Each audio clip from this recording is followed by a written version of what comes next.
هل يثير موعد كان المغرب 2025 أزمة بين لقجع وموتسيبي؟ قبل المرور للتفاصيل لا تنسى الاشتراك في القناة وتفعيل زر الجرس لتكون أول من يتوصل بكل جديد رياضي.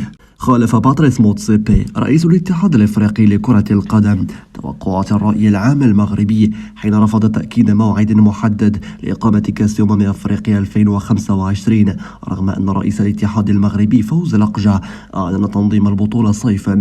وأوضح موتسيبي في مؤتمر صحفي في أبيجان أنه لن يعلن عن أي موعد الآن وسيفعل ذلك في الوقت المناسب طالما هناك نقاش مستمر حول الموضوع. وتابع موتسيبي ليضيف غموضا أكثر على موعد نسخة المغرب 2025 لكأس أفريقيا حين أوضح هناك الكثير من المسابقات ستقام في نفس الوقت. نحن واثقون من أننا سنتمكن من العثور على مواعيد جيدة لكن النسخة القادمة في المغرب ستحقق نجاحا كبيرا. ويأتي رفض موتسيبي تحديد موعد نهائي لكأس أفريقيا 25 بعد أيام قليلة من إعلان رئيس الجامعة المغربي لكرة القدم فوز لقجع أن نسخة المغرب ستقام صيفا على هامش تجديد الثقة في وليد الركراكي للاستمرار على عمله مديرا فنيا لمنتخب المغرب. قد يكون لذلك تداعيات وربما قد يفجر أزمة بين موتسيبي وفوز لقجع خلال الأيام القليلة القادمة.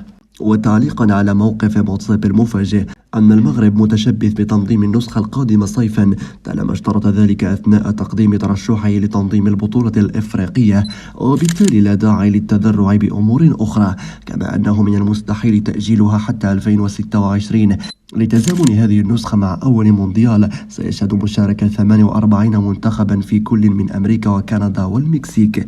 ويطرح تنظيم نسخة المغرب 25 من كأس أفريقيا العام القادم مشكلتين أساسيتين ما قد يسبب أزمة بين الاتحادين المغربي والإفريقي، ذلك أن إقامتها في يناير القادم لن يسمح للمنتخبات الإفريقية بخوض جميع المباريات الإقصائية في ظرف وجيز خصوصا بعدما اعتمد الاتحاد الدولي لكرة القدم فيفا يونيو القادم موعدا للتصفيات المؤهلة لبطولة كأس العالم 2026.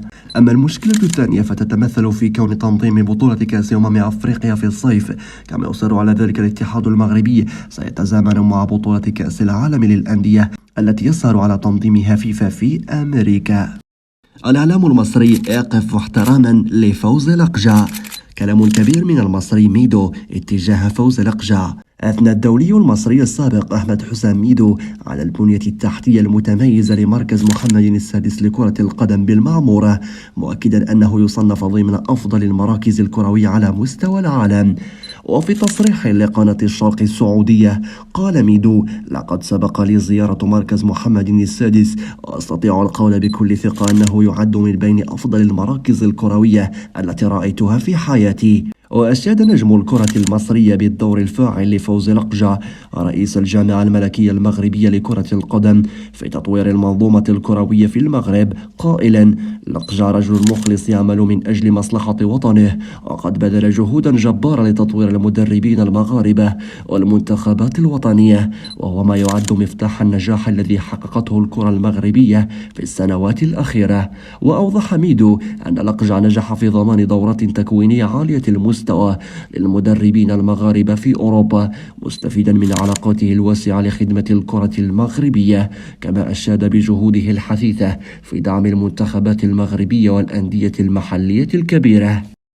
الجامعة المغربية تقدم على خطوة جديدة بشأن ملف إبراهيم دياز. قبل المرور للتفاصيل لا تنسى الاشتراك في القناة وتفعيل زر الجرس لتكون أول من يتوصل بكل جديد رياضي. قررت الجامعة الملكية المغربية لكرة القدم التحرك من جديد لإقناع إبراهيم دياز باللاعب للمنتخب المغربي. وكشفت مصادرنا أن لقاء خاصا سيجمع شخصية رفيعة المستوى باللاعب دياز في الأيام القليلة القادمة. وأكد مصدرنا أن اللقاء سيعرف حضور دياز ومقربين منه ووكيل أعماله في مكان بعيد عن أعين الصحافة والمؤثرين. وسيكون هذا الاجتماع حاسما في تحديد المنتخب الذي سيلعب له دياز شهر مارس القادم. ويحاول الاتحاد الإسباني الضغط من جانبه لإقناع دياز بتمثيل لاروخا عبر نشر تسريبات تتحدث عن وضعه في القائمة الأولية. وللمفارقة أن القائمة الأولية تتوصل بها الفرق في أجل أقصاه شهر، مما يعني أن تسريب اسم دياز في هذا الوقت بالذات مجرد ورقة للضغط على اللاعب.